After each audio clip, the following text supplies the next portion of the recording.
Hey guys, and welcome to day 9 of NaNoWriMo. The day after the election. It's like 8:30 right now. I haven't wrote any words, and I've just been taking in a lot of the reaction to last night, and I wasn't sure I was going to make a video, and I don't even know if I'm going to put this out there, but it's not going to be a normal Nano vlog. I'm not going to talk about writing. I'm just going to sort out my feelings in front of this camera because it's a little bit of therapy for me, and I've heard a lot of other people's opinions, and I don't think that I've thought mine through yet. I'm just going to have a little bit of a session here, and if it just comes out as incoherent ramblings, I'm sorry, but this is what I got today. The most overwhelming feeling I've felt in the past 24 hours is deflation. I feel like I've been beaten up. I feel like I've lost something. I feel like I've lost a piece of the America that I fought for in 2008, that I fought for again in 2012. I take ownership of this loss. I think anybody who was on the wrong side of this political election should. We've made so much progress over the last 8 years, and we're at risk of losing it all. This country doesn't always move in a straight path towards progress. It's typically a 2-step forward, 1 step back kind of system, and it's very rare for the same party to be in power for 12 years in a row. I think the problem is that we all thought we had this in the bag.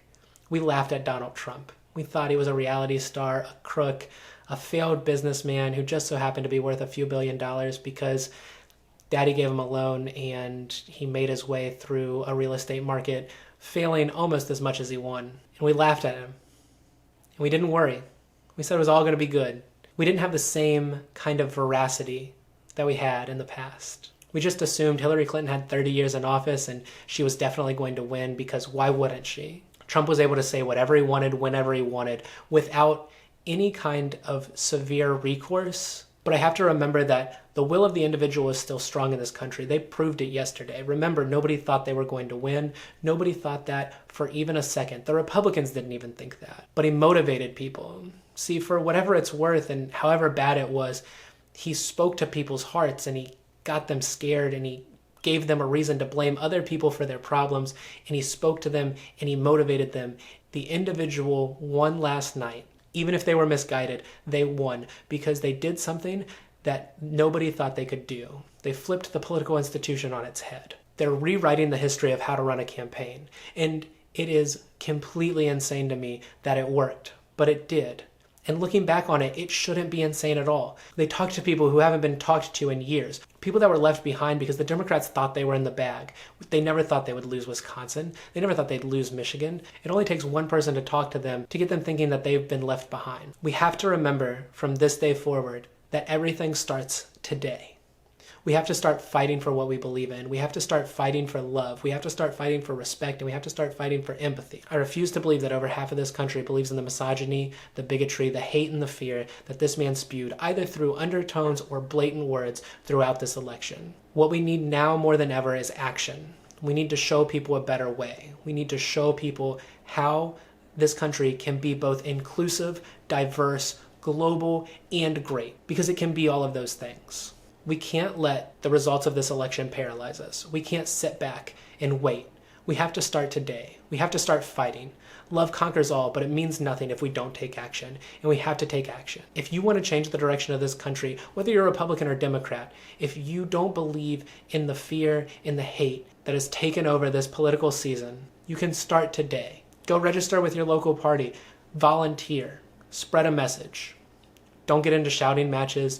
Don't tell people they're wrong just because they're wrong. Try to show them a different way. Certain people are never going to listen to you. I understand that. But it doesn't hurt to have a conversation. It doesn't hurt to show people that you understand where they're coming from, why they're worried, and to try to show them the path that you believe this country should go on. Get educated. Stay informed.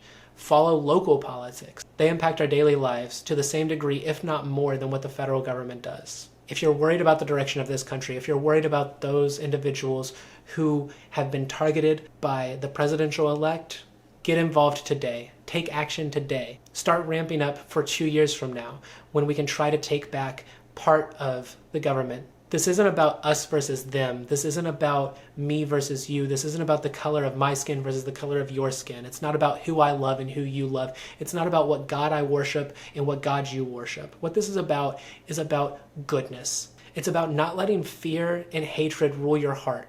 It's about love. It's about showing respect to others. It's about being decent people. And I honestly believe this country is decent. We just have to show respect to one another. We have to fight for what we believe in. And we have to show people a path that allows them to both be good and do good. And that is something that we lacked this year. It starts today. Start fighting today. Start doing the right thing today. It's on me. It's on all of us. We didn't do a good enough job. We have to do better next time. And next time starts right now. So let's get out there. Let's stay motivated. Let's try to be the light at the end of the tunnel. And we can move forward and we can progress and we can be better. But we have to take action now.